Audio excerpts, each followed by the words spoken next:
Muito bem, pessoal. Estamos iniciando então aqui mais um bate-papo no meu canal, aqui no YouTube, onde eu trago convidados. Eu falei para vocês que hoje eu tenho um convidado especial, é um convidado muito especial, sim. É, é um convidado que, quando eu estava iniciando todo o trabalho, inclusive eu já tinha esse canal aqui, quando eu conheci esse convidado, e a gente começou falando de tomismo. E esse convidado, ele traduziu um texto para mim do italiano no Facebook ainda. E depois esse convidado foi construindo várias coisas comigo. Eu quero ver se vocês conhecem esse convidado aqui. Boa noite, Ítalo Ah, Lorenzo. boa noite, pessoal. Propaganda enganosa, estão dizendo aqui. Está começando mais um Você Sabe o Que no canal Você Sabe Qual, né? E Maninho, bora eu tenho começar. muito, Tudo bom, eu pessoal? tenho muito, eu tenho muito a agradecer, né? O pessoal, às vezes o pessoal não sabe, Ítalo, mas quando nós tínhamos começado o Terça Livre, né? O Ítalo ficou mais de um ano, né, Ítalo, sem receber um centavo. E todo o dinheiro que entrava ali de PayPal, a gente não tinha ainda monetização, lembra disso, Ítalo? Sim. Era só PayPal e o dinheirinho que entrava ali a gente colocava no aluguel do apartamento que eu aluguei ali em Bento Gonçalves. E aí, depois disso, a gente começou a construir o que hoje é o Terça Livre e hoje você é meu convidado aqui no meu canal. Obrigado por Maravilha. tudo. A honra. Tamo junto, maninho. Ítalo, é o seguinte, a primeira coisa que eu quero comentar aqui contigo, eu vou colocar aqui na tela, essa matéria que saiu no portal Terça Livre, a Justiça rejeita denúncia do Ministério Público contra Sarah Winter, né, por ofensas a Alexandre de Moraes. Então, a Sarah Winter, que está injustamente com tornozeleira eletrônica, como se fosse uma criminosa, ela foi denunciada pelo Ministério Público. Vamos ler aqui a matéria do nosso jornalista Ricardo Roveran. O juiz Francisco Codevilla, da 15ª Vara Federal Criminal do Distrito Federal, decidiu que o Ministério Público Federal deve propor à ativista conservadora Sara Giromini, conhecida como Sarah Winter, um acordo relacionado à acusação de injúria, pois danos à honra podem ser reparados via indenização, o que é óbvio, né? Na denúncia assinada pelo procurador Frederic Lustosa e apresentada pelo Ministério Público Federal, Sara foi acusada de tentar atingir a dignidade e o decoro do ministro. Enfim, ela foi acusada de injúria e ameaça contra o ministro Alexandre de Moraes do Supremo Tribunal Federal. Segundo o magistrado, não é razoável que alguém possa perder a liberdade ou ter direitos restringidos por dizer o que pensa, ainda que, de alguma forma, suas expressões possam macular a honra ou a imagem de outrem. No round one dessa batalha aí, é uma vitória para Sarah Winter, porque é apenas uma única mulher, né? Uma mulher indefesa, porque ela não tem um exército, ela não tem nada, ela não tem seguranças como Alexandre de Moraes. Ela usou a palavra dela para falar o que ela pensava de Alexandre de Moraes. E, segundo o próprio ordenamento jurídico brasileiro, se o Alexandre de Moraes se sente ofendido por isso, ele que vá à justiça e que diga, né, o quanto que ele ficou ofendido e pede isso aí, uma indenização ou coisa do tipo, para a justiça brasileira poder fazer ali o que ela achar que deve ser feito. É uma vitória de alguma maneira, né, Ítalo? É uma vitória, de fato, foi uma vitória, né? Agora, é engraçado, né? Isso aí, é bom não perder de vista que isso aí é o finalzinho, né? Talvez o finalzinho, a normalização de uma coisa que foi absolutamente esdrúxula. Chegou-se a aventar a possibilidade de que a Sarah Winter fosse incluída na Lei de Segurança Nacional. Por quê? Porque falou do ministro, falou algo do tipo. Aqui não entra o caso de você achar o que você acha da afirmação. Se ela foi correta, se ela foi equivocada, se ela foi enganosa, né? Enfim, né? A afirmação da Sarah Winter, né? Que foi algo no sentido de a gente se vê na rua, uma coisa assim, entendeu? Uma coisa assim. Não me lembro exatamente com que termos ela falou, mas, gente, crime contra a segurança nacional. Para pensar um pouquinho. crime contra a segurança nacional. Crime contra a segurança nacional pressupõe capacidade para fazer o crime, para cometer um crime. Você falava assim, eu vou matar o Alexandre de Moraes. Isso aí, você precisa, né, ter capacidade de fazê-lo para se enquadrar. Caso contrário, é um crime comum, um crime contra a honra, né? Um crime, né, que rende aí, na melhor das hipóteses, uma cesta básica, uma multa, né? Mas não, a Sarah Winter ficou meses presa, acho que chegou a dar um ano, né? Em prisão domiciliar, sem poder trabalhar para o seu sustento, né? Sem nada, sem poder ver o filho pequeno, por causa do Alexandre de Moraes, porque falou ali uma coisa que desagradou Alexandre de Moraes. Gente, isso aí que maluquice, né? Que maluquice. Isso aí é coisa de doente. Fazer uma coisa dessa com a Sarah Winter. Então é uma vitória, de fato, né? Eu espero que depois depois de todo esse vendaval, a coisa esteja normalizando, começando a normalizar. Rezemos, né? Rezemos para isso. E o mais incrível de tudo isso, né, pra gente poder analisar aqui, é o que você falou, né, da possibilidade de poder fazer alguma coisa, né, e o início de uma normalização, né, porque, de fato, o que a gente tem aí com a Sarah Winter é uma das maiores injustiças já feitas nesse país, na história recente do Brasil. Você vê uma mãe, uma mulher, que simplesmente, indignada, abriu a boca e falou. Quantas mulheres já não falaram indignadas usando a tribuna? Quantas pessoas já indignadas já não usaram o Palácio do Planalto, usaram seus cargos, usaram suas posições políticas, o seu local ali na sociedade, na sua rádio? Quantas pessoas já não abriram a boca para falar alguma coisa indignado com alguém? Esse é o único crime da Sarah Winter. Nada mais. Ficar indignado. Quantas vezes eu não fiquei indignado? Quantas vezes... E o pior, Alan, é que por decisão, né? A gente você está usando exemplos de pessoas, de particulares, né? O que acontece entre particulares. Por decisão do próprio Alexandre de Moraes, que subiu a tribuna, que pegou o microfone e deu uma aula, inclusive, o Alexandre de Moraes disse, olha, você que está na vida pública, você que está no poder público, você que está em algum cargo de exposição, você tem que ter o couro mais duro do que o restante. Não falando nesses termos, evidente, mas é essa a questão. Você tem que aguentar mais.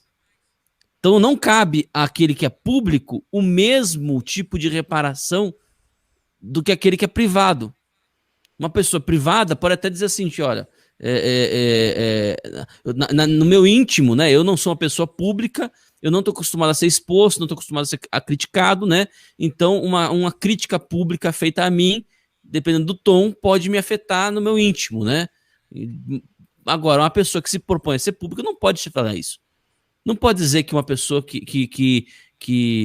dar um exemplo mais simples, né? Mais prático, né? Uma pessoa normal, uma pessoa que não é pública, não, se for chamado de ladrão, né?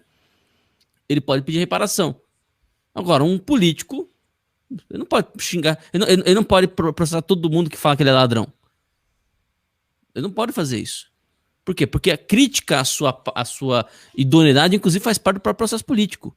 Colocar em dúvida a idoneidade do outro é elemento do processo político, né? Então, se ele não quer isso, ele que fica em casa. Palavras do Alexandre de Moraes. Quem não quer isso, que fica em casa. Isso foi o Alexandre de Moraes que falou. Né? Agora o Alexandre de Moraes resolveu dar uma de FHC, né? Esqueça o que eu falei, esqueça o que eu escrevi. Só se for. O pior, o Alexandre de Moraes entende o que tá falando. É isso que é pior. O Alexandre de Moraes entende por que ele tá falando merda. Por isso que ele tá fazendo. Por isso que o que ele tá fazendo é antijurídico. Não é que nem o Barroso. Barroso, eu ainda admito que possa acreditar no que tá fazendo. Né? O Barroso ele ainda tem. Esse aí tem merda na cabeça, né? Congênita mesmo, né?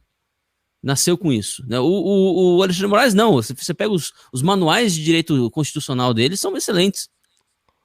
O cara simplesmente, né? Não aplica nada do que ele escreveu. Ou, que é também uma probabilidade, né? Ou alguém escreveu para ele, né? Ou alguém escreveu Manuais. para ele. Pois é. Eu queria ser julgado pelo Ghostwriter do Alexandre de Moraes. Agora, Ítalo, na ciência política tem um aspecto que eu acho que as pessoas não levam em consideração.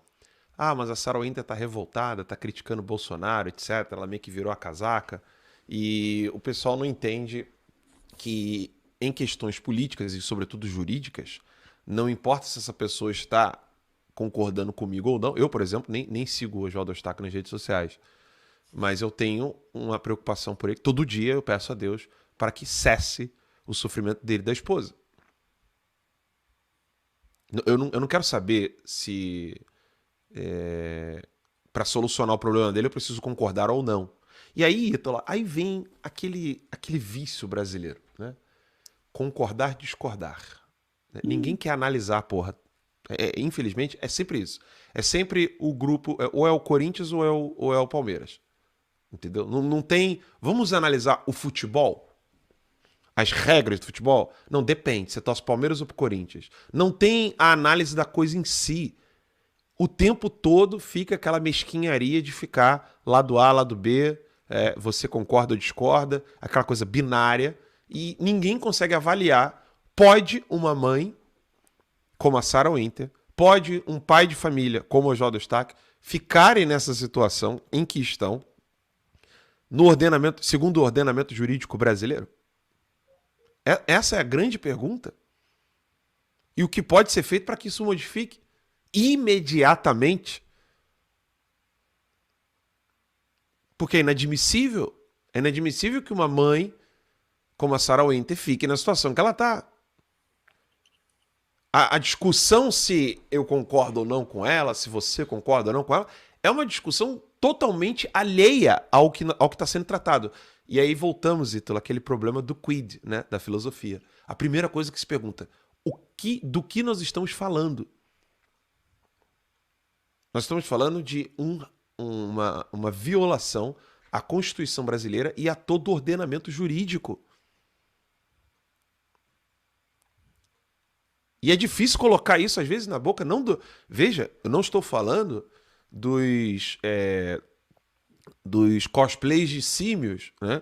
Ou seja, do cosplay de chimpanzé, como os jornalistas da grande mídia. Eu estou falando de gente da direita que está fazendo cosplay de chimpanzé. Não importa se a Sarah Winter tem a posição política X ou Y, ela é mãe de família, ela não pode ficar nessa situação. Não importa se o Oswaldo Eustáquio está afiliado a um partido político ou não, ele não pode ficar naquela situação.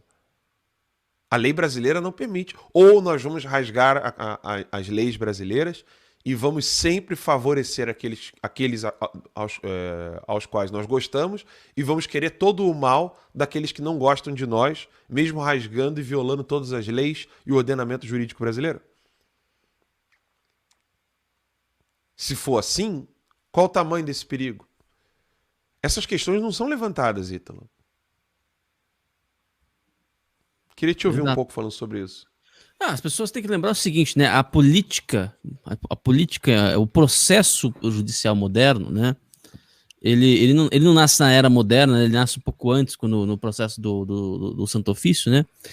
Mas ele serve justamente para fazer o seguinte, para evitar o seguinte: você que está por baixo, né? Existe uma rotatividade de poder, isso é comum, isso é normal na democracia, e você que está por baixo, você não vai ser destruído.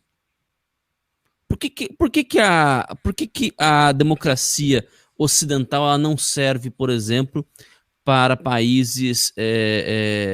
ela é muito difícil de ser implantada, né? No país do Oriente Médio, da África, etc. Por que esses países é tão difícil você colocar a democracia ocidental funcional, né? Porque eles não têm esse conceito de permitir que o outro te governe, né? E de permitir que o outro sobreviva se eu tenho poder político. Não, ali para eles é sempre tudo ou nada. É sempre tudo ou nada. As pessoas têm que entender o seguinte, né? Quem corrompe para você vai corromper contra você. Essa é a realidade. Essa é a realidade. As regras não podem só aplicar para aqueles que você gosta. Ou você não pode simplesmente comemorar. Gente, para tudo. O PCO percebeu isso, porra. O PCO sabe disso. O PCO fala assim: se a gente colaborar com a perseguição da extrema-direita, daqui a pouco a esquerda vai pro saco também. Pô, se o PCO sabe que a hora dele vai chegar, meu filho, a tua vem antes da dele. Você acha que você tá onde na fila? Onde você acha que nessa fila aí você tá? Acha que você tá depois do PCO? Eles vão acabar com o PCO primeiro, depois pegar você? Não. Então, o PCO nos defendeu, né? Você viu, Alan? Eu vi, várias vezes. Pô, várias vezes. Várias vezes. Porque eles entendem isso. Eles entendem isso. Em política você não pode trabalhar só não. Você não pode trabalhar com torcida. Porque se você tiver torcida, nubla o seu juízo. E se você nublar o seu juízo, você não sabe o que está acontecendo. Então não adianta você, eu não gosto da Sarah Winter. Foda-se. Eu não gosto do Eustáquio. O Eustáquio fala muita merda. Foda-se. Não pode fazer isso com eles. Porque se pode com eles, pode com outro. Vocês entendem isso? Nenhum órgão estatal. E pior ainda, eles estão sendo perseguidos. Pelo crime mais difuso possível, mais ambíguo possível, que é o crime de opinião. A sua opinião é mentirosa, a sua opinião é manipuladora, a sua opinião é desinformativa. Assim, quem falou, meu filho? Quem te deu autoridade para falar? Quer dizer, é quase um sacerdócio, né, Alan? É quase um sacerdócio, né? Eu tô aqui, eu sou a autoridade, né, estatal, ou eu sou da ONG, né, os Sleeping Giants. Eu vou dizer aqui o que pode ser falado e o que não pode ser falado. Eu vou dizer aqui o que é verdade e o que não é verdade. Eu vou dizer aqui o que é informação e o que é desinformação. Poxa, como assim? Quem te deu autoridade para fazer isso? Por que os seus olhos veem melhor que os meus? Você entende? Esse sequestro da verdade, esse sequestro da razão humana, esse sequestro, né, esse monopólio da inteligência que eles estão querendo reivindicar, isso está na base da tirania que eles querem implantar para vocês. Eles querem criar uma situação em que só o que eles dizem e tudo o que eles dizem é verdade. Tem que ser tomado como verdade. Caso contrário, você tá fora do sistema. Te corta o cartão de crédito. Te cortam os meios de subsistência. Se você não reza no cânone dos caras, eles te cortam. Por via judicial, por via de assédio extrajudicial, pela via que for. Se você ousa dizer, olha, eu acho que isso aí que você está dizendo não é verdade, ou se você ousa dizer, olha, isso aí que vocês estão dizendo que é mentira, na verdade, né, eu tô vendo aqui, pô, tem prova, tem evidência, me convence, né? A mim me convence a evidência. Se você ousa dizer isso, você é um pária. Você vai ser ostracizado. Não pode, para esse tipo de coisa, a gente não pode dar nenhuma concessão. Eles são espertos, eles começam te fazendo fazer concessão, começam pegando aqueles que você menos gosta. Você gosta de ver eles se ferrando. Né? Ontem o Paulo Figueiredo falou sobre a questão das redes sociais, né?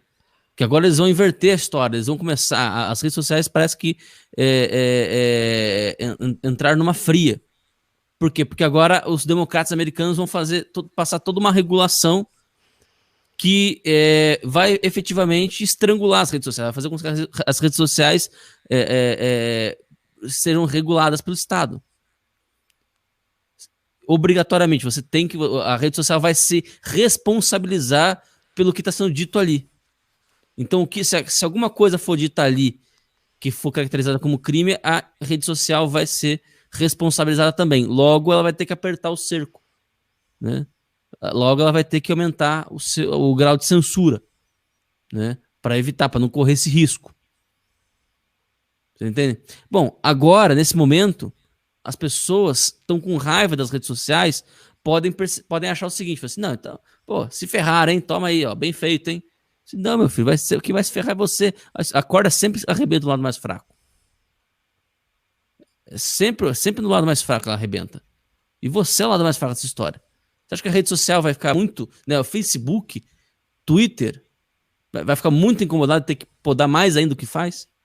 Vai responder uns processos ou outros aí. Mas no final das contas, quem vai se ferrar é você. Vocês entendem? Mas eles são espertos, eles fazem isso para criar uma resposta emocional. Para fazer com que as pessoas não percebam ou até aplaudam quando o seu direito vai sendo tolhido aos poucos. E não é tolhido diretamente no seu, é tolhido no outro. É tolhido no outro. E você aplaude aquilo. Por mais que você não goste. Por mais que você... aliás, você aplaude aquilo. Por quê? Porque você não gosta do outro cara.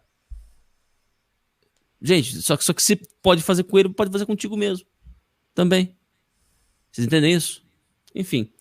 É importante ter isso em mente. Sempre. Sempre. Botei aqui, Ala, meu beiçudinho preferido. Botou aqui o Sérgio Carneiro. Eu coloquei aqui o comentário. Valeu, Sérgio. Obrigado. Várias pessoas mandando mensagens aqui de apoio. Esse meu canal aqui, ele já estava podendo receber superchats, então a gente está recebendo vários superchats. Eu tenho a alegria aqui de poder falar com vocês. Muito obrigado mesmo pelo carinho, tá? De coração. Vocês aqui realmente dão força para a gente poder continuar, né? Eu tava na live anterior a essa, Ítalo, comentando com o Diego, falando que ele perguntou, né, o que mais estimula, né, vocês a continuarem lutando. Eu falei, acima de tudo Deus, mas saber que para além daquela lente ali, da câmera, tem uma mãe, um pai, um jovem, um idoso, né, que com tanto carinho, com tanta luta e com tanto sacrifício, acredita num jornalismo honesto e transparente e faz a gente voar longe, né? Então era o canal do Diego Ganoli, né? Então eu quero agradecer ao Diego Ganoli, que com muito carinho, né, abriu espaço no canal dele para fazer uma live lá com ele às 7 horas. Obrigado mesmo, Diego. Deus abençoe muito. Ítalo, vamos continuar aqui que eu tenho outro assunto para tratar com você. Eu tô com uma telinha aqui. Olha essa daqui, Ítalo, falando ainda no cabeça, né, de... Não pode falar, não pode falar palavrão. Mas não é por causa do YouTube, não. É por causa das senhoras e mães de família que nos pediram. Ítalo, olha isso aqui. Alexandre de Moraes, que o Brasil queria, Ítalo. Essa aqui eu vou botar em tela inteira, porque não dá nem para acreditar, Ítalo. Parece até que o Xandão é o cara. Olha isso aqui, Ítalo. Olha aí. Em uma ementa de fevereiro de 2020, o então relator ministro Alexandre de Moraes, do Supremo Tribunal Federal, se manifestou, veja bem isso aqui, Ítalo, contra a censura prévia e defendeu a liberdade de expressão. Dá para acreditar nisso aí, Ítalo? Olha aí. Aí ele disse, né, há um ano atrás, a liberdade de expressão em seu aspecto positivo, no caso de lei, né, que ele está falando, permite posterior responsabilidade civil e criminal pelo conteúdo difundido, além da previsão do direito de resposta. E continuou. Não há permissivo constitucional para restringir a liberdade de expressão no seu sentido negativo, ou seja, para limitar previamente o conteúdo do debate público em razão de uma conjectura sobre o efeito de certos conteúdos que certos conteúdos possam vir a ter junto ao público. Eu vou traduzir aqui para o pessoal. O Alexandre de Moraes está dizendo que você não pode tolher uma pessoa de participar do debate público em razão de uma especulação, conjectura, cálculo dos efeitos do que aquela pessoa está dizendo. Não pode restringir. Ou seja, não há permissão constitucional, né, permissivo constitucional, para você poder acabar ou restringir a liberdade de expressão no seu sentido negativo. Ou seja, né, está dizendo, limitar previamente. Ó, eu sei que o que você está colocando em debate agora tem efeito X, Y, Z. Então você não pode falar. Ele está dizendo que a Constituição não permite isso. Está aqui o texto e logo após isso, em questão de alguns meses, sem muita explicação, parece ter mudado de ideia. Aquele indivíduo que se comprometera com a liberdade de expressão e a Constituição simplesmente deu lugar a outro que mandou prender Oswaldo Eustáquio. Sim, aquele que foi censurado previamente em todas as redes sociais, que não pode dar entrevistas e que está numa cadeira de rodas graças à prisão que jamais mereceu. O Brasil não é para principiantes, escreveu Ricardo Roveran lá no portal Terça Livre. Ítalo, estamos diante de um caso clássico aqui de um psicopata, Ítalo, que não acredita naquilo que escreve, não tem sentimentos. Como é que é? Não tem. Ele não tem absolutamente nenhum tipo de problema de viver uma mentira existencial. Defendeu a liberdade de expressão, né? Tem grandes julgados a respeito disso, tem defesas, e simplesmente agora ela jogou no lixo, né? Quem consegue fazer isso de maneira muito articulada é um psicopata. Eu não consigo imaginar outra definição, outro diagnóstico pro caso do Alexandre de Moraes. É um psicopata, um sujeito. E veja bem, eu não estou usando aqui a palavra psicopata como xingamento. Sim, como um palavrão, né? Como palavrão. Você é psicopata, não é isso. Você tá brabo, aí chamou ele de psicopata. Tô bravo e chamou de psicopata, não. Estou dizendo que eu tô fazendo aqui, tô usando o termo técnico, tá? Eu tô dizendo que eu acredito sinceramente, né? Pelo que estou vendo até o momento, pelo que vi até o momento, eu acredito sinceramente que o Alexandre de Moraes, ele é uma pessoa que não é dotada de consciência moral. Ele não entende o que é consciência moral. Tem um teste que fizeram uns anos atrás para ver o movimento neurológico do psicopata, Alan. Quando uma pessoa... Que é o seguinte, vamos supor, né? Eu sento, né, diante de você, Alan, e começo a narrar para você uma coisa triste que aconteceu comigo. Né? E você tem eletrodos no seu cérebro, tá? Para avaliar o movimento dos seus neurônios. Quais partes vão ser ativadas. Nas partes, quando eu falo para você isso, né?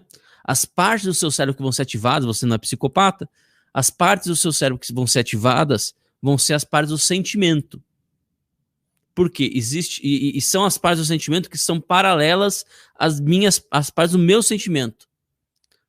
E é isso que os antigos chamavam de compaixão, né? Engraçado que os antigos, sem conhecer neurologia, né, a fundo, já entendiam que compaixão é o sujeito sofrer paixão, né? Pode ser chamado de sofrimento, né? Sofrer junto. Então, quando eu descrevo um sofrimento meu para alguém normal, alguém normal, né? Alguém que não é psicopata, né? Esta pessoa ativa no cérebro dela as mesmas áreas que eu tô ativando aqui, como se ela estivesse sentindo o que eu tô sentindo, mesmo o acontecido tendo ocorrido comigo e não com ela. Tá claro isso, né? Agora, como é que é um psicopata? Como é que é um psicopata? Um psicopata, ao ouvir uma outra pessoa descrevendo algo triste que passou com ela vai ativar no cérebro dela as partes referentes à linguagem. As partes referentes à linguagem. O que isso significa? Significa que a pessoa ela não sente. Ela conhece o sentimento. Ela acessa a definição dicionaresca do sentimento. Mas ela não está sentindo o que você está sentindo. Ela simplesmente não se importa. Esse é um psicopata. Esse é um psicopata. Ele olha pro sentimento do outro, pro sofrimento do outro, e não se compadece.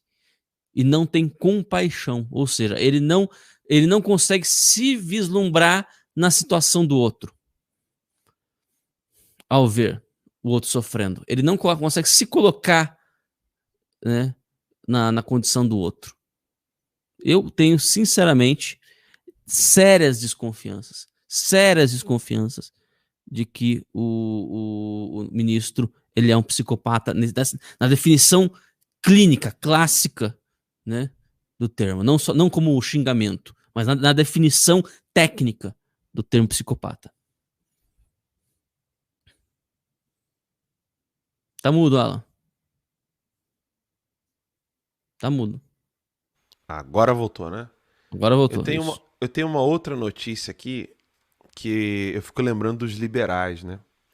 Que quando estavam fazendo campanha para o Amoedo, falaram que o Bolsonaro seria um presidente que não faria nada em prol do mercado, que não sei o quê, que o Bolsonaro ia arrebentar com tudo. Olha isso aqui, Ítalo. Autonomia do Banco Central. Aprovado na Vou Câmara botar, aí. vou botar a tela inteira aqui, pessoal. Ah, não. Tirei a tela inteira. Vou voltar aqui.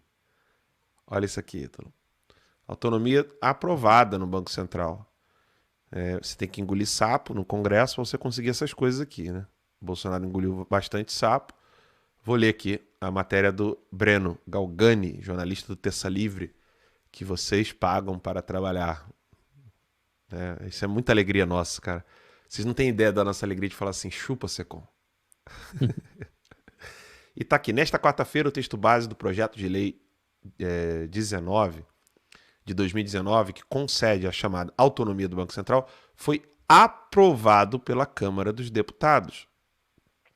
Com o texto já aprovado no Senado em novembro de 2020, o Nhonho estava ali muito preocupado em querer derrubar o Bolsonaro. Caso não sofra alterações, o texto já aprovado na Câmara segue para a sanção do presidente Jair Messias Bolsonaro. A autonomia do Banco Central já vem sendo supostamente defendido por políticos desde 2010. Então a galera tá querendo ali desde 2010, Ítalo. Passou aí só 11 anos, né? O Congresso trabalha bem, né, cara? Pô, com uma eficiência, né? Rapaz, é o tempo Quando das a, pedras, né? quando a então candidata à presidência Dilma Rousseff defendeu a autonomia do Banco Central na sua campanha presidencial. Parece outro século, né? É.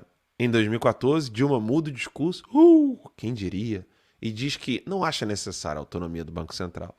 Nas eleições de 2018, o candidato petista à presidência da República, ali tá Pedro, né? Tem que mudar.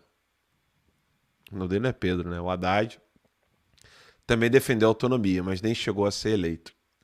Atualmente, o presidente Bolsonaro, durante seu mandato presidencial, levou adiante a proposta de autonomia do Banco Central, que se encaminha para entrar em vigor. Entrando em vigor, a principal mudança então vamos lá, em relação aos mandatos do presidente e dos diretores do Banco Central, que ficarão em seus cargos por 4 anos, não coincidentes com o mandato do presidente da República, fazendo assim, né, com que o Estado trabalhe independente dos modelos do partido político que está no poder, né, ou do político em si. Assim, entrando em vigor, mandatos deverão sempre começar no dia 1º, dia útil do 3º ano de cada governo. Sem esse prazo definido, o líder do executivo pode nomear o presidente do Banco Central e retirá-lo do cargo quando quiser. Essa regra, em teoria, blinda a política monetária brasileira de influências político-partidárias e traz mais credibilidade ao Banco Central frente aos investidores estrangeiros. Os liberais estão aí quietinhos, né? Não tem ninguém falando nada, né? Antagonista, o pessoal. Agora, Tá de Ítalo, parabéns. Diga. é uma vitória do Bolsonaro, mas a gente precisa levantar uma questão aqui que é sempre importante de ser avaliada, né?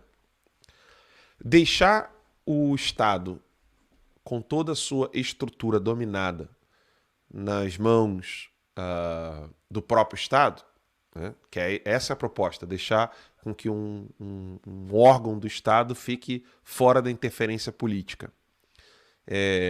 Hoje, ela, sim, de fato, teoricamente, ela é muito bem-vinda, né? E é uma vitória, sim. Isso pode ajudar muito a questão até a questão econômica e financeira do Brasil. Ou seja, o Brasil pode ter avanços econômicos com relação a isso. E a pergunta que não quer calar, né? Você acha que isso pode ser utilizado? Quer dizer, poder pode, né? Sempre, né? Possibilidade. Probabilidade sempre, né? Aqui nesse caso é absolutamente possível. Mas você acha que a esquerda está quietinha com relação a isso? Porque isso pode ser mais um dos troféus do Bolsonaro durante seu governo? Ou você acha que a esquerda também queria isso porque ela tem os seus braços no estamento? Olha, vamos lá, né? Só explicar como é que vai ser, como é que é essa questão da autonomia do Banco Central, né? Ao contrário do que disse o Guilherme Boulos, né? O presidente e os diretores do Banco Central não vão ser eleitos pelos acionistas e pelo mercado ou coisa do tipo, né? Eles vão continuar sendo indicados pelo presidente. A diferença marcante é que agora eles vão ter mandato fixo e não vai ser fácil tirar ele de lá, né? É como funciona a Anvisa, como funciona com o PGR, né? Uma vez nomeado, ele está empossado e você não pode ficar tirando, não é como um ministro, né? Atualmente, na atual circunstância, o presidente do Banco Central, ele funciona como ministro, né? Agora, Sim. né?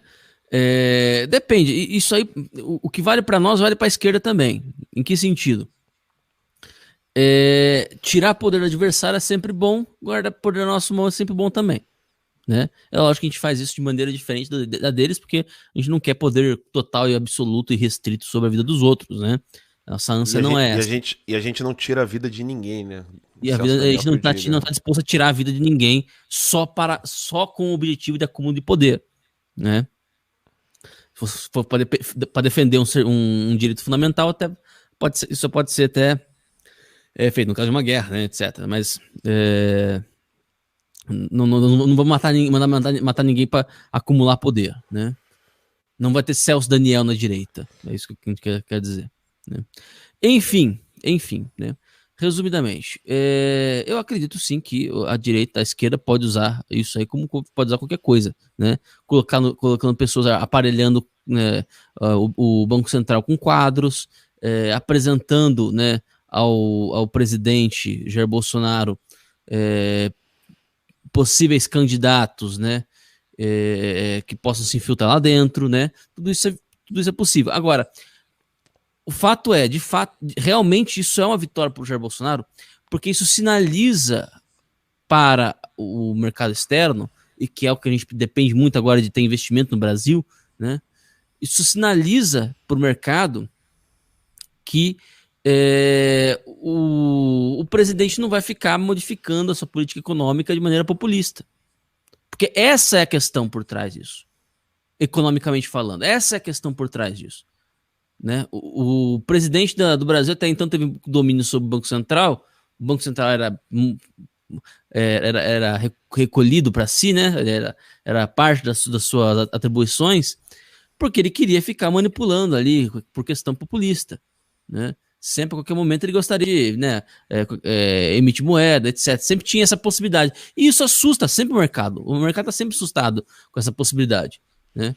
Com essa independência do Banco Central, a coisa muda um pouco de figura.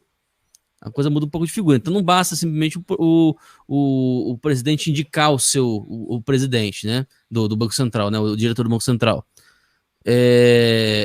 Porque se ele vai indicar, uma vez indicado, o cara está lá no poder e não tem mais ascensão a ele, não tem mais controle sobre ele, não vai tirar ao seu bel prazer. Então as políticas econômicas vão ser muito mais previsíveis. Olha, gente, você ouviu uma vez um amigo meu que trabalha com bolsa de valores, né? Falou assim, olha, a lei ruim constante é melhor do que a inconstância. A lei ruim constante, a política econômica ruim constante é melhor do que a inconstância. Por quê? Porque o mercado trabalha com previsibilidade, com cálculo de risco. E por melhor que sejam as intenções, por melhor que seja, enfim, melhor que seja a intenção por trás das leis, se não tiver uma constância na política econômica no país, se não tiver um pouco de previsibilidade, o risco vai lá para cima. Aí você vai ter dificuldade de achar investidor. O cara vai ter que gastar muito mais aqui, porque ele vai ter que fazer consultorias muito mais caras. A chance dele pro empreendimento dele dar algum lucro é menor, porque pode ser que ele esbarre num desses caos aí de repente, né? Então, o retorno, a perspectiva de retorno tem que ser maior. Então, ele só vai investir em coisas, não vai investir em coisas que demandam infraestrutura, aquela coisa toda, porque não vale a pena. A qualquer momento você pode quebrar. Ele vai investir em coisas que demandam ali pouca infraestrutura, que ele pode simplesmente enfiar dinheiro, faz muito dinheiro e sai. O que é? Extrativismo, ouro, extração de ouro, de minério, etc. Tudo isso aí que é muito mais fácil fazer. Entendeu? Coisas que demandam infraestrutura, ele não vai investir. Entendeu? Então, tudo isso aí pesa na hora do investidor decidir se vai ou não investir no Brasil. Né? Então, por isso que eu acho que esse lance, essa jogada do BC foi muito bem planejada aí pelo Bolsonaro, parabéns. Né? Tomara que dê bons frutos. Agora, como você disse, né, a possibilidade real disso ser aproveitado pela esquerda, né, de alguma maneira, é sempre presente. Né? É sempre presente. Sim. Obrigado pela correção, tá, pessoal? Eu falei o plural de troféu de maneira equivocada, né? Eu falei troféus, é troféus. Obrigado aí pela correção. Aqui a gente tem que fazer tudo ao mesmo tempo. Eu acabei errando mesmo. Obrigado pela correção aí. Ítalo, uma outra pergunta que eu quero fazer para você. Só lembrando, tá, pessoal? Eu tô aqui quase que entrevistando o Ítalo, trazendo alguns tópicos. E a coisa vai esquentar ainda, tá? Porque eu tenho um tópico de ciência política aqui pro Ítalo que vocês vão gostar muito. E só lembrando que vocês estão aqui no meu canal, no YouTube, né, onde eu farei várias lives de entrevistas, vídeos onde eu comento sozinho aqui alguns tópicos, alguns temas, quase como um podcast, né? Então, se você ainda não está inscrito, você que está assistindo pelo Facebook, no meu Facebook, né? E se você ainda não sabe ainda, corre lá no meu canal aqui no YouTube. Tem 5.781 pessoas assistindo aqui no YouTube, 3.060 assistindo lá no Facebook. Então,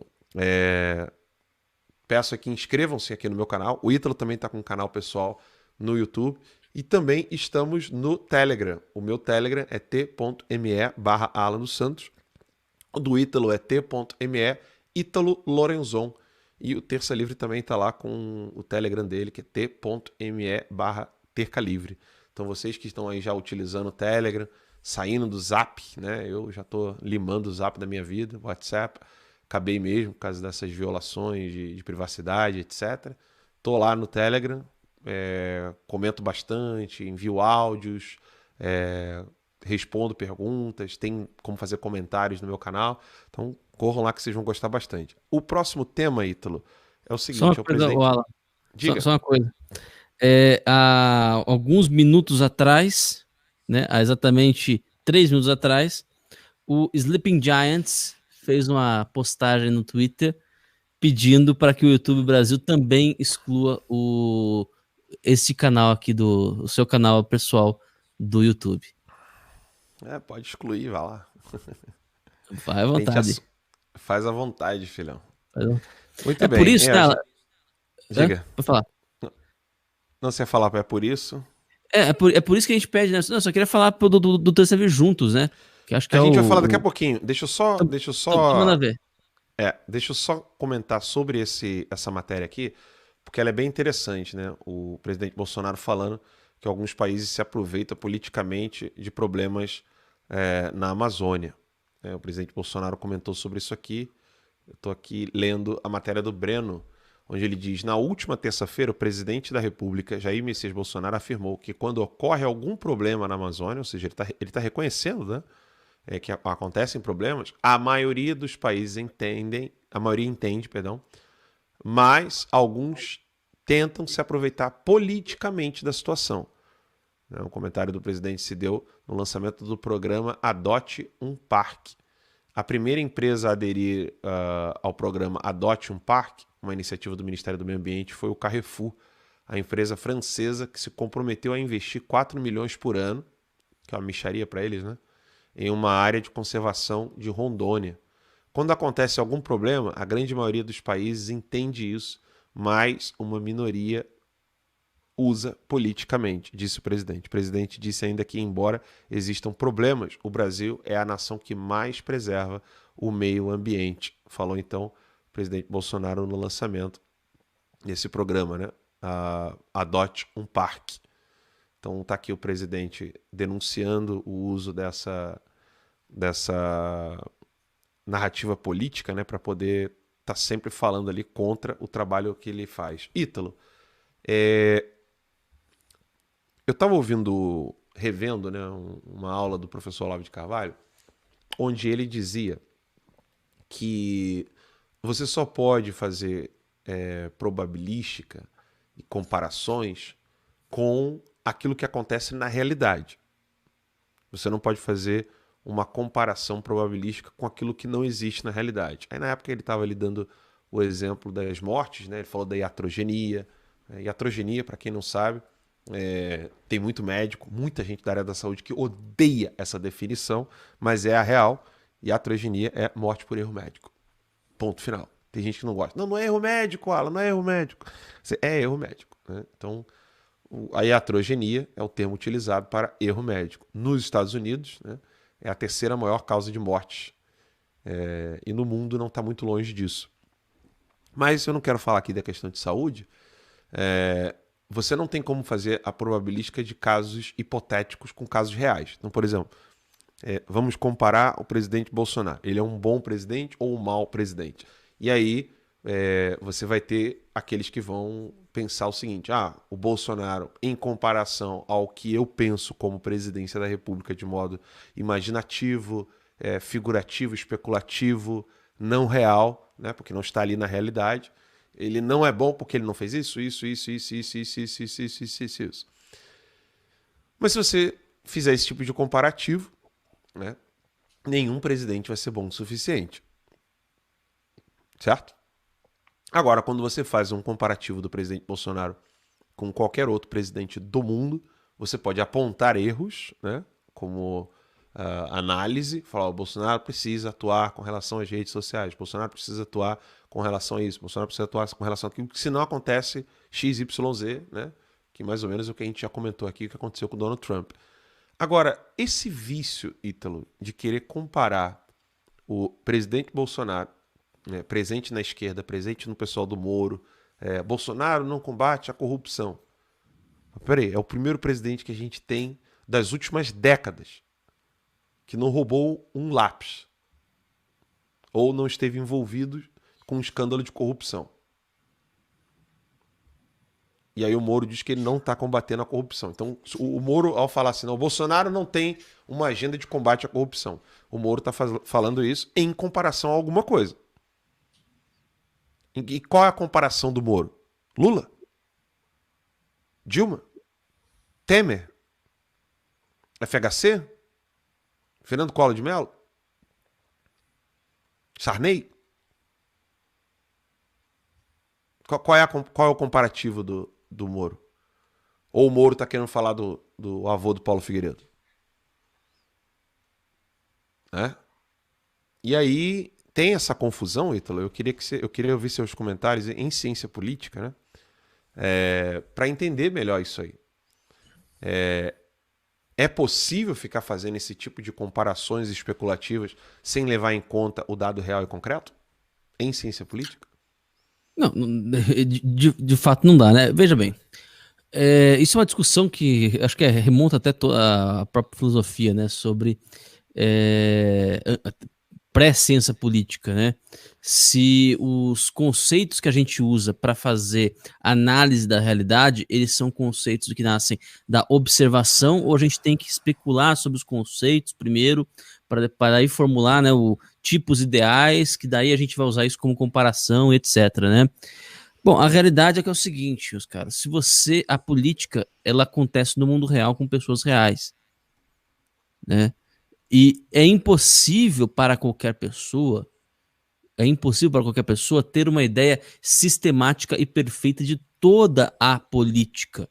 Porque para isso acontecer, seria preciso que todas as mentes dessas pessoas que estão compondo a política estivessem dentro da cabeça do observador. Aquele que acha que tem a definição correta e linear da boa política, esse cara sofre de paralaxe cognitivo. O cara não sabe que ele é um ser humano como qualquer outro, que outras pessoas também são seres humanos e que elas têm, né, consciências que não são redutíveis à consciência do observador. Você não consegue reduzir a consciência daquele outro à sua consciência. É só você ver, por exemplo, aqueles que tentaram dar explicações gerais e universais sobre a política, sempre dizendo, se fizer isso, acontece aquilo. Se acontecer aquilo, faz aquilo que vai dar certo, etc, etc. É só ver as apostas políticas que eles fizeram. Isso começou com Maquiavel. Maquiavel escreveu um livro chamado O Príncipe, que insistem em dizer que é um livro que inaugurou a ciência política. Isso é uma mentira terrível, né? Eu vi na escola, né, na faculdade, que Maquiavel, o sujeito que começou a descrever o mundo tal como é, não como deveria ser. Absurdo, besteira. Besteira. É só ver o Maquiavel na vida inteira só apostou no cavalo errado. Terminou a vida como um cara assim, na sarjeta, que toda vez que ele apostava num político, esse político lá perdia. Pé frio do caramba, né? Por quê? Porque ele tinha essa ilusão de que ele tinha achado ele tinha encontrado a chave explicativa da política. E ninguém tem a chave explicativa da política. Você tem a chave explicativa, você pode até começar a procurar e ter uma boa chave explicativa de aspectos da política. De aspectos da política. Então você vai entender, por exemplo, a política, a democracia, por exemplo, né? Robert Dahl, se você quiser procurar, Robert D-A-H-L, Dahl, né? Política como poliarquia. Ele é um sujeito que viu a democracia como poliarquia, né? Ele viu a democracia e falou assim, olha, a democracia não é mais do que um arranjo de várias forças que em si mesmas não são democráticas, né? E que compartilham o poder de maneira mais ou menos previsível, né? São vários grupos políticos, vários partidos, vários sindicatos, organizações, etc. Tudo isso aí são grupos de poder que não necessariamente são democráticos internamente, né? Mas que se revezam, né? Existe uma disputa entre eles na política, e democracia na prática é isso. Isso é uma boa chave explicativa. Eu gosto muito da explicação do Robert Dahl, né? E não vi uma explicação, uma definição melhor de democracia até hoje, da democracia moderna, né? Pelo menos do ponto de vista funcional, de como é que a democracia funciona, né? Só que isso fala de uma parte especificíssima da política, que é a funcionalidade do processo democrático. Ele não vai escrever, por exemplo, uma monarquia, não vai descrever, por exemplo, a relação entre as tribos do Iraque, e não vai descrever as realidades concretas do Brasil enfim, do Brasil, especificamente, por exemplo. Porque quais são os grupos políticos aqui que compõem a poliarquia, por exemplo? Né? Isso aí não está na teoria do Dahl. Então, todas essas abstrações que acham que vão ser explicativas da realidade são falhas. Isso está na base do surgimento do negócio chamado ideologia. Ideologia é nada mais, nada menos do que isso. É o sujeito que tem a ilusão de que ele encontrou a chave explicativa para o mundo. E, no caso, a chave explicativa para a política, ou a chave explicativa para a relação entre homem e mulher, a chave explicativa para a relação entre negros e brancos, a chave explicativa. Tudo isso é só ilusão. Tudo isso é só ilusão. Você nunca vai entender política se você não entender que, para você entender política, você precisa sempre estar confrontando várias teses distintas. A política, como toda a realidade humana, toda a realidade, né, social, ela só existe, ela opera na realidade como uma tensão entre diversos polos. Como uma tensão entre diversos polos. Estado versus livre iniciativa. Nacional versus internacional. Município versus Estado. O Estado versus União. Estado no sentido, né, província, né? Tudo isso aí, todas essas realidades vão se sobrepondo e se chocando. E atenção, a realidade política ela vai nascer de maneira dinâmica. Às vezes você vai ter momentos em que vai tender para um lado, vai tender para o outro. Vocês entendem? É só através dessa... E isso aí, meu filho, não vai parar nunca. Isso é da realidade humana. É por isso que ninguém vai fazer um livro assim, a Suma Política. Você pode ter a Suma Teológica. Né? A Suma Teológica, pode ter a Suma Gramatical. Mas a Suma Política não existe. Ninguém vai poder escrever um livro dizendo assim, ó, aqui tá neste livro aqui contém toda a política humana. Jamais. Jamais.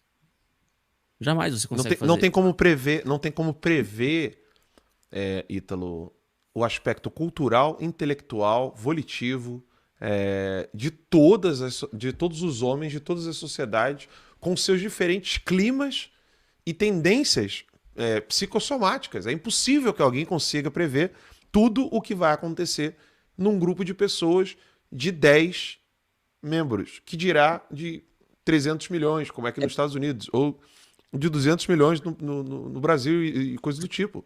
Repara o seguinte, Alan, que é por isso que toda a ideologia política e as ideologias são um fenômeno próprio da pós-revolução francesa, tá? Toda ideologia política, ela tende a cometer genocídio. Por quê? Porque a ideologia, ela tem o genocídio como algo bom? Não necessariamente. Tem casos como o nazismo, por exemplo, né? Mas não necessariamente. A ideologia, o cara que professa ideologia, ele professa, né? A parte da ideologia é que o genocídio é algo necessário, bom, etc, etc. Não. Mas a ideologia, ela naturalmente está tendendo ao genocídio porque o surgimento da ideologia na cabeça do sujeito nasce de um processo cognitivo de desumanização do outro.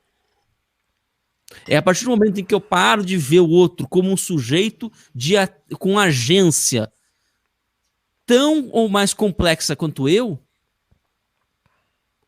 é a partir desse momento, é a partir daí que surge a ilusão de que eu posso reduzir a ação humana do outro a um campo de artificialidades, a um conjunto de mecanismos,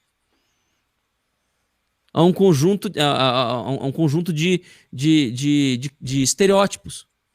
É só aí que eu consigo fazer isso. Reduzindo sempre o outro a um campo de estereótipos. Sem entender que lá do outro lado tem uma alma humana. Por pior que seja, por mais psicopata que seja, é uma alma humana. É complexa. Está o tempo todo pensando, o tempo todo querendo, o tempo todo fazendo. Tanto quanto eu. Você acha que eu consigo entender a psicologia, totalmente a psicologia do Alexandre de Moraes? Só para citar um exemplo. Eu queria saber, eu acho muito interessante, por exemplo, que seria a psicologia de um Frei Beto. Um cara que acredita piamente, né, que é possível casar socialismo com catolicismo. A psicologia desse cara deve ser uma coisa fascinante, ainda que terrível. Né? Agora, você imagina, você não simplifica a psicologia do indivíduo simplesmente colocando ele junto numa multidão. A nossa ilusão, esse é o problema. A nossa ilusão é que quando você coloca o indivíduo numa multidão, você simplificou o indivíduo, você reduziu ele a uma série de generalidades. Isso é ilusório. Isso pode ter algum efeito prático, isso pode ter alguma utilidade prática para definir coisas mais gerais, né? Por exemplo, se tem um grupo aí de pessoas militantes do PT, quantas delas vão votar no Lula? Né? Aí você pode deduzir que você não precisa consultar uma a uma para entender que a maioria vai votar no Lula porque é uma coisa que é geral aqui nesse campo aqui, né? De pessoas militantes do PT. Né? Mas isso é uma generalidade das generalidades. Isso é uma coisa. Uma especificidade da especificidade, pelo contrário, né? É uma especificidade. Votar no Lula é uma coisa que você faz ali naquele momento, né? Você não reduz a alma humana a isso. De ninguém. Você não consegue reduzir a alma humana de alguém a esse tipo de coisa. Mas quando você faz isso, você cai na ideologia. E toda ideologia toda a ideologia se baseia principalmente na desumanização do outro. Guardem isso. Quero mandar um abraço aqui pro Diego Ganoli, né, que me entrevistou antes de eu vir aqui fazer essa live no meu canal. E acabei de ver aqui que o Lisboa, grande amigo nosso, está aqui também, prestigiando o meu canal. Obrigado, Lisboa, meu irmãozão. Tá sempre junto aqui. Ítalo, é o seguinte, agora sim, Ítalo, eu quero mostrar uma coisa aqui muito interessante. Olha isso aqui, Ítalo, que eu vou colocar na tela aqui agora. Quero ouvir seus comentários e agora sim eu quero rir muito. Não é pouco, não. Tá aqui, Ítalo, ó. Olha isso aqui. O Sleeping Giant está aqui assistindo a live, né? Então, perdoem-me aqui quem não gosta de palavrão. Eu preciso dizer, né? Vão todos para a puta que o pariu, né? Seus esquerdistas filhos de uma puta, né? Botou ali. Terça Livre foi banido do YouTube, mas continuou lucrando através do canal do Alan. Pô, peraí. Isso aqui vocês vão responder na justiça. Dizendo que a empresa Terça Livre lucra através do meu canal. Primeiro que eles estão falando de superchat. Agora, eu vou fazer vocês falarem a verdade. Eu vou deixar esse número na tela, porque eu vou fazer propaganda de graça. Eu sou o Alan dos Santos, o Ítalo é o Ítalo. Né? Terça Livre é uma empresa. Então eu agora vou ficar aqui fazendo propaganda de graça para Terça Livre até o final da live, com esse contador aí que vai passar de 4 mil. Simples assim. Vocês falaram que o Terça Livre fica lucrando com a live no meu canal? Então agora vai ficar ali o número de assinaturas recuperadas, que até agora são 3.873, e vai ficar ali, tercalivrejuntos.com.br, vai ficar ali o nosso contador e vai ficar subindo até o final. Eu não termino essa live aqui hoje, né? O Ítalo vai descansar. Eu não vou terminar essa live aqui hoje enquanto não passar de 4 mil. Simples assim. Quer comentar um pouquinho sobre o Terça Livre Juntos, Ítalo? Você que é meu convidado aqui hoje. Vamos lá. Né? Mas o contador vai ficar na tela. Vai ficar aqui. Perfeito. Tá aí, ó. Isso aí. Vamos lá. O que acontece? Por que nós criamos o Terça Livre Juntos, né, pessoal? Porque o pessoal assustou muito com essa questão do YouTube, né? O fato do YouTube ter cancelado o Terça Livre. Mas isso nem de longe foi o maior golpe que nós sofremos. O maior golpe que a gente sofreu foi do Pagar.me, que era a nossa operadora de cartão de crédito há 3 anos. Há 3 anos era a nossa operadora de cartão de crédito. Compunha ali, né, quase 80% da nossa renda, da receita do Terça Livre. E por conta do assédio sofrido por Sleeping Giants e Companhia Limitada, resolveu cortar o nosso serviço. Bom, ao cortar o nosso serviço, o que ele fez? Ele disse o seguinte, para você que está assistindo, você que está querendo assistir o Terça Livre, você que quer participar, que quer ter acesso ao Terça Livre Cursos, né, ao Terça Livre Escola, ao Terça Livre Academia, ao Terça Livre Premium, que consiste na revista e no diário, né? E as Masterclass que nós estamos fazendo. Inclusive, tem uma notícia para vocês, o que vai ser a Masterclass agora no sábado, depois da live minha com o Alan, né? Que nós temos uma live especial também para vocês, né? Você não pode fazer isso. Você não é competente para fazer isso. Você não é uma pessoa adulta o suficiente para decidir aonde você vai gastar o seu dinheiro. Chegou mais um ali. Vai falando. Então deixe que eu decido por você. É isso que eles estão dizendo pra gente. Deixe que eu decida por você. Você não pode gastar o dinheiro com isso. Você não pode assinar isso. Vocês têm noção de quanto isso é ofensivo? Que 2 moleques do Sleeping Giants achem que sabem mais do que você? Aquela linguagenzinha entojada dos dois. Vocês têm noção disso? Então é isso que a gente fez. A gente fez esse pacotão que é para tentar recuperar a nossa base de assinantes. Todo mundo que era assinante não é mais. Deixar isso claro. Todo mundo que era assinante não é mais. Tem que refazer a assinatura. Ah, mas eu já paguei o anual. O seu crédito vai ser Chegou descontado. mais uma. Pois Chegou é. mais uma. Eu não saio daqui com antes de 4 mil. Vocês vão dormir, descansar, eu vou ficar ao vivo aqui. O seu crédito vai ser descontado. O problema é que, o pessoal, enfim. É isso. É isso. Chegou mais um aí, ó. Só para o pessoal entender, essa campanha que o Ítalo está comentando ali, que o Terça Livre está fazendo, ela é uma campanha de sobrevivência, tá? Porque uma vez que a gente perdeu todas as assinaturas, nós perdemos, de fato, a nossa fonte de dinheiro. Bem, disseram que o Eduardo Bolsonaro financiava o Terça Livre. Disseram que o Carlos Bolsonaro financiava o Terça Livre. Depois disseram que o Carlos Bolsonaro, Flávio Eduardo financiava o Terça Livre. Depois o Fábio Weingarten da Secom. Depois falaram que a Secom financiava o Terça Livre. Depois falaram que o Terça Livre vivia de dinheiro de sei lá do que. Eles inventaram, todo dia inventaram uma coisa nova.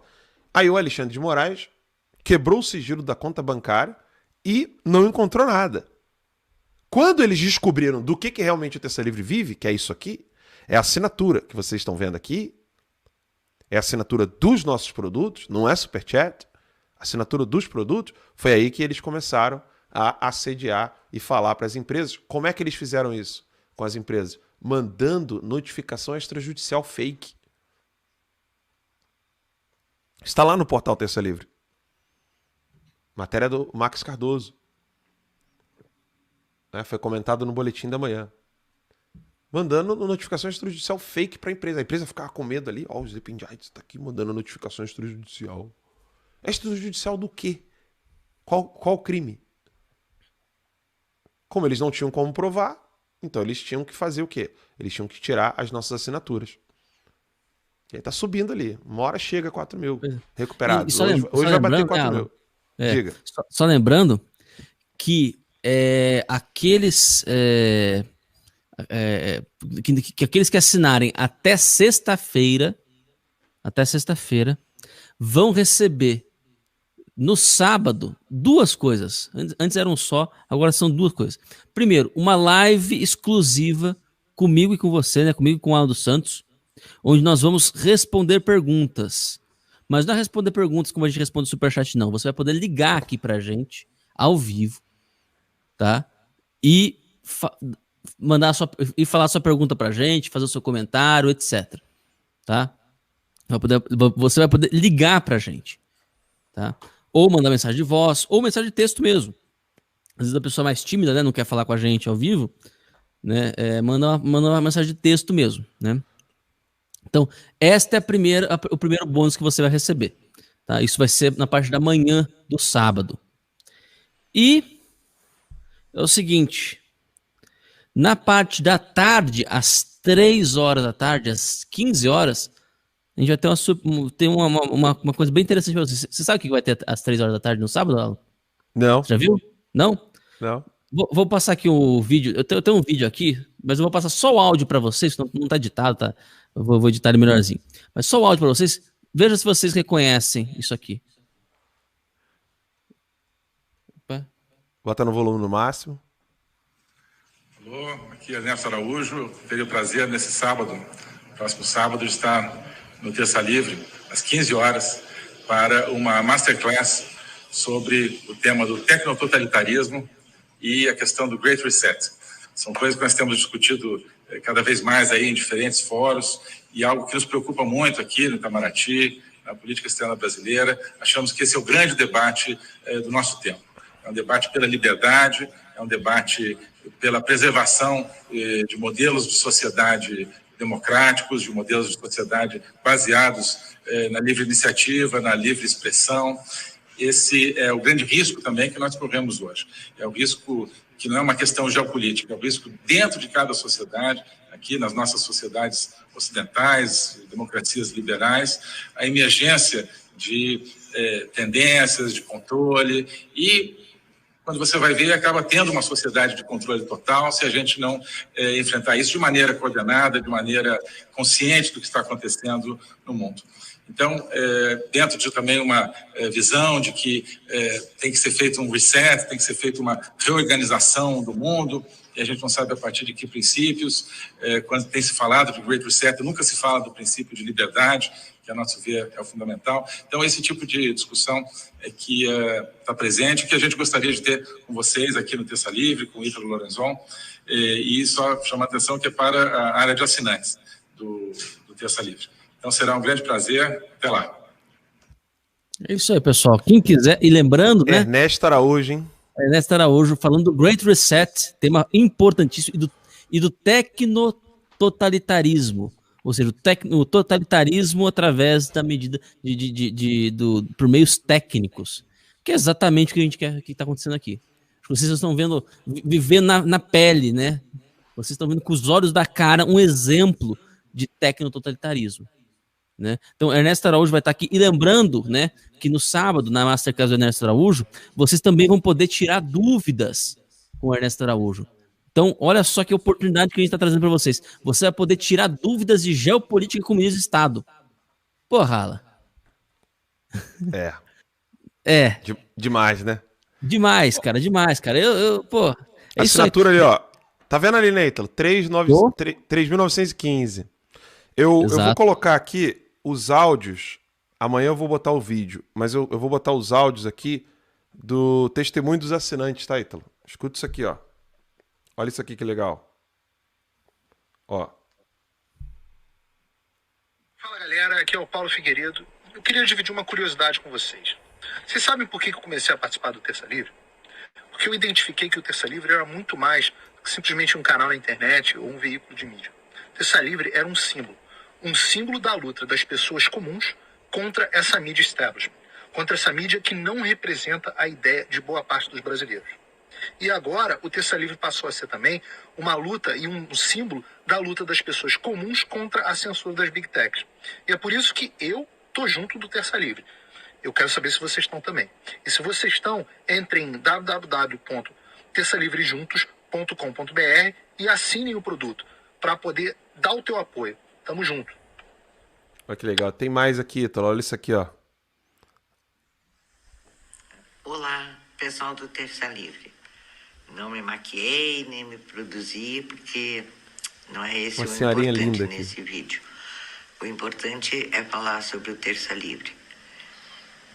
Com o Terça Livre, que eu sigo desde 2018, eu consegui reavivar todos os valores e perdi o medo de dizer todos esses valores conservadores que eu tenho e que eu sempre usei, mas usei de um modo quieto, calado, constrangido. Hoje não, hoje eu defendo todos esses valores e aprendo a cada dia que eu assisto ao Terça Livre. Peço para você, arrasta para cima, por favor. Um abração a todos. Ó, o videozinho vai lá pro Instagram do Terça Livre. De arrancar lágrimas. Que caralho, coisa, velho. Sleeping Giants, vocês nunca vão tirar isso da gente. E vocês nunca vão ter isso. Nunca vão ter isso. E vocês nunca vão ter isso. Nunca. Tá? Sleeping Giants estava comemorando que fez um kit terça desmonetizada que tinha um boné, uma caneca e uma máscara. E vendendo para as pessoas e comemorando que estava quase chegando, faltava 100 e poucas pessoas para chegar a 2.500. Nós estamos aqui, ó, no terceiro dia de campanha e estamos batendo 4.000 assinaturas. 4.000 recuperados. Em 3 dias, a gente conseguiu em 3 dias o que vocês não conseguiram em um mês inteiro. Um mês inteiro. Cobrando R$69 por uma caneca e uma máscara, uma focinheira. Vendendo gastaram focinheira. Dinheiro à toa. Eles gastaram dinheiro à toa, né, Ítalo? Gastaram dinheiro à toa. Então tá aí, meus caros. Tá o testemunho dessa senhora me tirou meio o ar aqui. Ah, merda isso. Mas vou tentar segurar a pauta aqui e deixar o contador ali na tela até a gente bater 4.000. Ítalo, você é meu convidado aqui hoje no meu canal e uma das coisas que você comenta, eu já não sei mais o que fazer para você escrever isso. Tô escrevendo. Tá escrevendo mesmo? Tô escrevendo. Já sei o que é. Que é sobre não criar uma ficção sobre o adversário. Ou seja, eles pensam, né, que... isso eu ouvi da boca de infiltrados, né? Do lado negro da força. De que o Alan dos Santos tá com o Steve Bannon e que não sei quem e não sei que lá, e lidera todo mundo na internet para poder destilar ódio na internet usando todo mundo. Aí a gente percebe a força que tem o Lisboa, a gente quase não se fala, o Lisboa é testemunha disso. Lisboa, Fernando Melo, Te Atualizei, Bárbara, né, do Te Atualizei, o Mauro Fagundes, o Daniel Lopes, vai falando o nome aí, o Alan Frutuoso, o Brasil Sem Medo, vai lembrando aí, Ítalo, os nomes, pelo menos do YouTube. O Ravox. Todo mundo. Paula Marisa. Todo mundo, né? Tô faltando vários nomes aqui. Todos eles com as suas análises, as suas perspectivas. Dá para ver claramente que não pensam iguais, todos, né? Tem discordância e tal. E toda vez que um precisa do outro, estende a mão, vai lá, corre atrás, ajuda. E eles acham que existe um quartel-general onde tudo é decidido e tudo é estabelecido, etc. Mas só que essa ficção da cabeça deles também pode acontecer do nosso lado. Ou seja, imaginar que o adversário ele tem noção clara, precisa, de todas as etapas do processo para o sucesso e o êxito que ele deseja. Ou seja, destruir a sociedade ocidental, acabar com os valores da família, etc, etc. E eles não contam que às vezes haja intriga entre eles, né? Normalmente o que pode acontecer com a gente, né? Não contar que haja intriga entre eles e que não pode haver divisão ali. Ou seja, acaba ficcionando o adversário, criando uma ficção, né? Pensando que o adversário ele sabe todos os passos de tudo que acontece de todas as maneiras. Ítalo, por que não cair nessa cilada? Vamos lá, né? Bom, primeiro, vou dar uma boa notícia de primeira mão para vocês, tá? O meu livro, Imaginação e Política, já está sendo escrito. Até que enfim, aleluia. Aleluia, Senhor. Pois é. Até a previsão de lançamento é no máximo 2028. Mas enfim,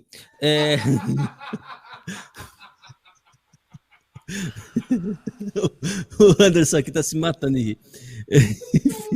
A cara do Alan.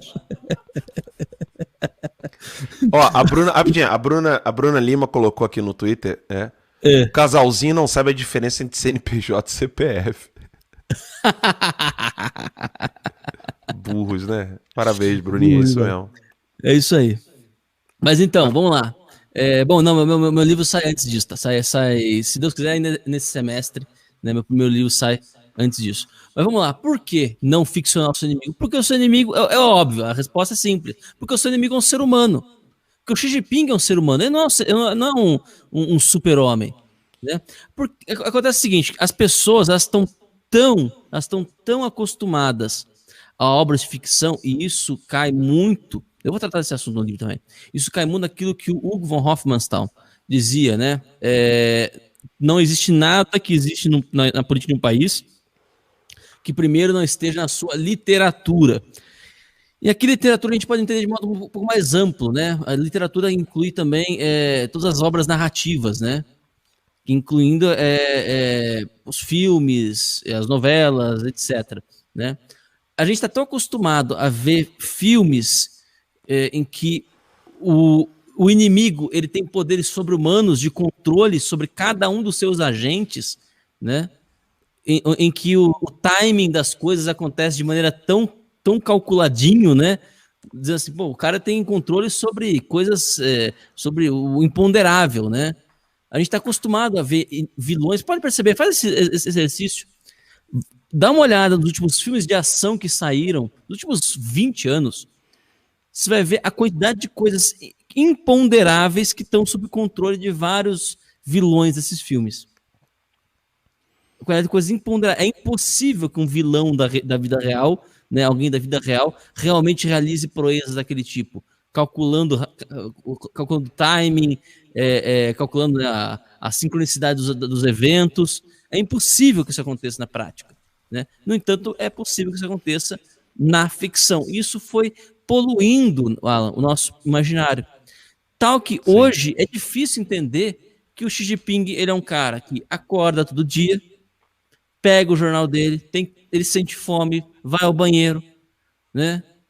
Toma o café da manhã dele, pega o jornal dele, ele lê os relatórios do serviço secreto chinês e ele acredita nos relatórios do serviço secreto chinês. E ali pode ter alguma distorção. Alguém do serviço secreto chinês pode ter incorrido em algum equívoco.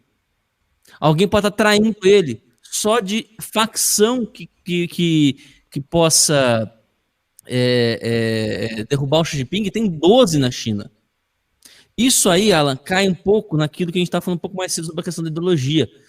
Às vezes a gente reduz também o indivíduo, a outra alma humana, outra pessoa humana que está ali atrás, né, que está ali do outro lado, a gente reduz ele na ideologia do medo.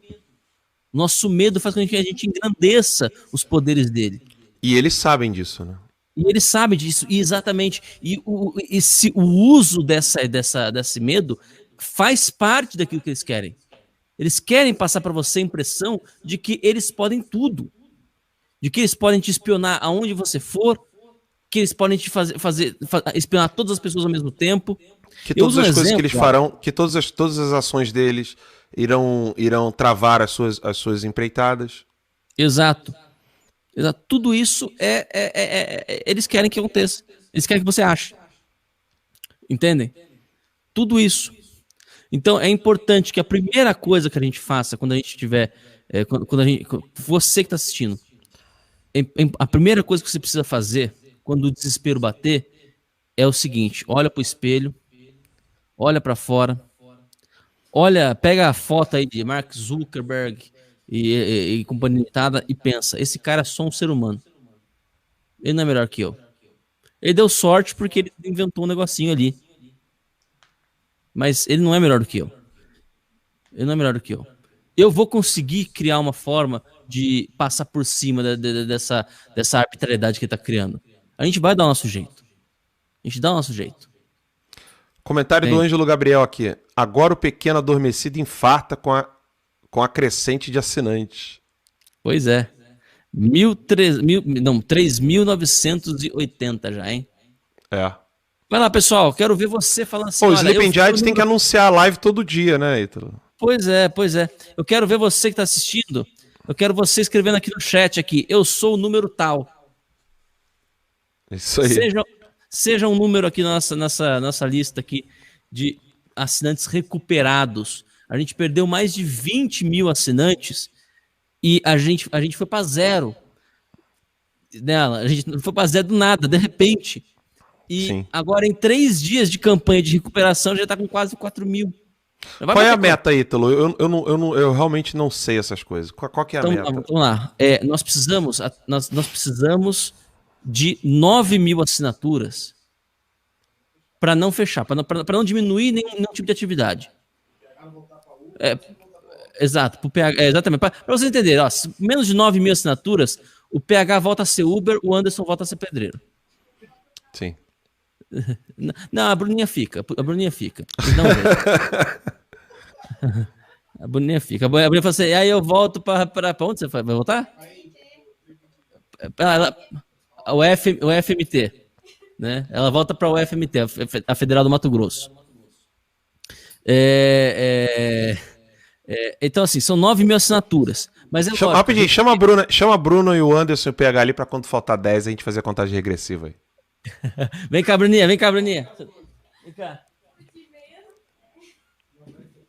Bota a galera Senta aí. Falta 13 ainda. Mas vai lá. Falta 13. Vai lá, 13. O Anderson correu pra pegar o terno. O Anderson agora anda de terno, né? Hã? O Anderson agora anda de terno. Pois é. Tá bonitinho ele, né? Agora, Ítalo, reforçando, né? Essa questão de não ficcionar o adversário, não criar o adversário na sua ficção, tem travado muitas iniciativas conservadoras no Brasil. A pessoa pensa o seguinte: eu só vou conseguir fazer isso aqui se eu tiver dinheiro. Quando nós iniciamos o Terça Livre, em 2014, a gente não tinha nada, né? Nada, zero. Hoje tem uma sede em Brasília. Como é que tá a obra, o Ítalo, aí em Brasília, do Estúdio Novo? Do Estúdio Novo? Deu uma atrasadinha, né? Sim, claro. Né? 10. 10. Vamos lá. Cadê a Bruna? Cadê a Bruna, pessoal? 9. Vem cá. Senta aí, Bruna. Não, tem que aparecer na câmera, não é sentar pra não aparecer. Cadê o Anderson? Cadê o pessoal? 9. Bota 6.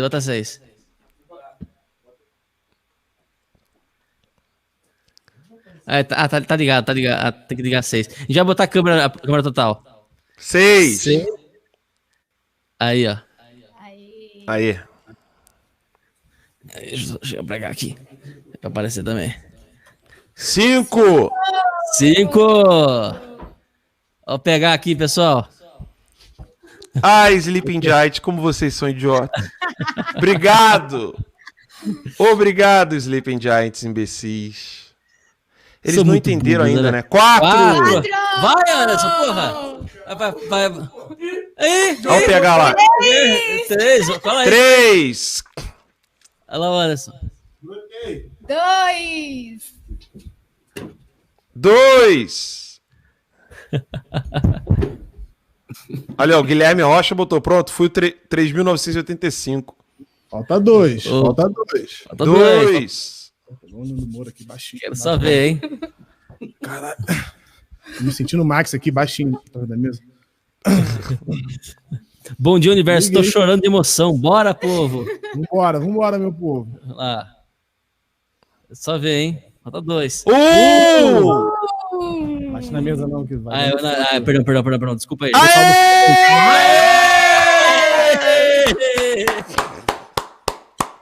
Chupa, Sleeping Giants. Chora mais, Sleeping Giants.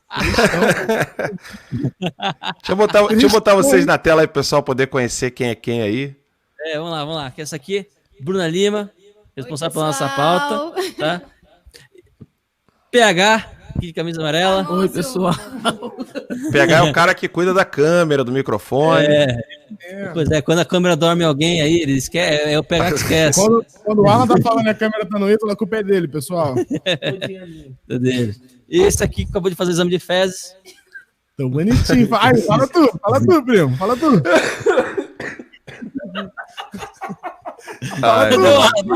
Aparece aí, Alan. Vê se eu tô bonitinho. Só pra eu ver o negócio. O pai tá como? Daqui. O pai tá on. Não, o pai tá on, filho. Esquece. Vocês já conseguiram fazer com que o Anderson volte a trabalhar e pare de ficar saindo com o uma 04? Vitória de cada vez, uma vitória de cada vez. Né? Já tá bem vestido. Cara, quantas mil pessoas ao vivo aí, trabalhando bem. Aqui tem... Quantas mil pessoas ao vivo aí? Estamos em... 5.900. No StreamYard tá 5.900, mas lá no YouTube mesmo tá 4.600 e alguma coisa. 4.600. Aí tem 4.440 no Facebook. Isso. São quase 15 mil pessoas. É isso aí. Isso. Então você vai denegrir a imagem do seu primo para 15 mil pessoas, é isso mesmo. Não, jamais. Você e o 04 são pessoas maravilhosas, que eu amo muito. Que isso, cara, para com isso. Que isso. A minha imagem vai ficar como? Eu sou um rapaz conservador, eu não sou um conservadio. Eu sou um conservador. Então é isso, pessoal. Mas, Ítalo, pera rapidinho. Deixa eu entender direitinho. Agora que tem 4, faltam 5.000 assinaturas para recuperar. Faltam 5.000 assinaturas, isso mesmo. Beleza. Quero ver vocês, hein, pessoal. Quero ver vocês, hein. E olha que o Sleep Giants está desde ontem tentando 143 assinantes, hein, pro Terça Desmonetizada. Eita. Se ele trocar o nome pra Terça Monetizadíssima, né, que é o caso aqui. Isso aí chupa, Sleep Giants. O desmonetizado é a tua avó. Bem, pessoal, muito obrigado. Anderson, PH, Bruninha.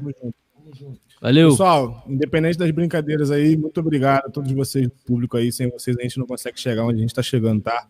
Muito obrigado. Eu posso falar de coração que eu tive a vida mudada por causa do Terça, por causa de vocês, e hoje eu sou um homem diferente, um rapaz diferente, aprendi coisas diferentes, tive uma evolução humana muito grande, não foi só com vocês, eu converso com muita gente que fala que o Terça mudou a própria vida, que mudou a vida de familiares, e comigo não foi diferente, tá? Hoje eu contribuo para ajudar a melhorar a vida de pessoas, e uma vez fizeram isso comigo, tá? Então, o apoio, toda a ajuda que vocês dão ao Terça, isso muda diretamente a minha vida e a vida das pessoas que me cercam, tá bom? Muito obrigado. Valeu, Anderson, valeu. Valeu, gente. Obrigado, viu? Obrigado. E, bom, Alan, vamos finalizar aqui com uma convocação. Não, deixa a câmera do... Não, bota a câmera normal ali no Ítalo.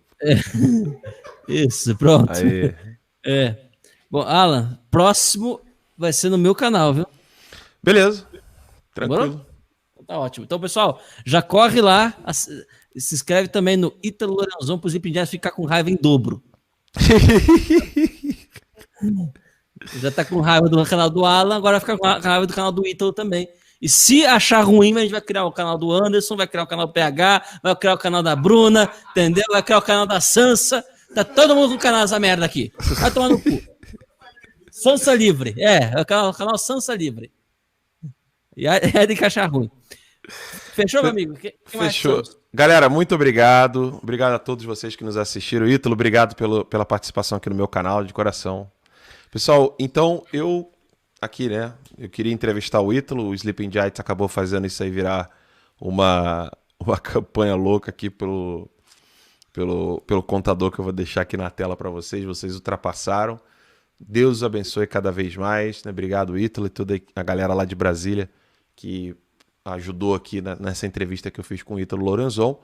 Esse canal aqui eu quero trazer mais convidados, quero entrevistar mais pessoas em temas distintos, né? Então vou trazer aí alguns cantores sertanejos para a gente poder comentar um pouco, bater um bate-papo sobre morar no campo, que é um dos projetos que eu tenho para o futuro, né? Sonhar. A gente tem que sempre colocar a meta ali e trabalhar, né? Eu tenho planos de viver no campo e quero conhecer pessoas que vivem no campo para a gente poder bater esse papo. É um tema que eu tenho pesquisado bastante, inclusive no YouTube, né? Procurando pessoas que vivem em fazendas ou chácaras e vivem do que produzem lá. É um tema que eu gosto muito. Aqui no meu canal eu quero tratar desse tema várias vezes, não apenas uma. Então, Zezé Camargo já até topou aí a gente poder fazer um bate-papo sobre isso. Encontro vocês aqui no meu canal para vários outros assuntos. A gente vai ficando por aqui e até a próxima, se Deus quiser, galera. Valeu. Um abraço, beijão. Fui.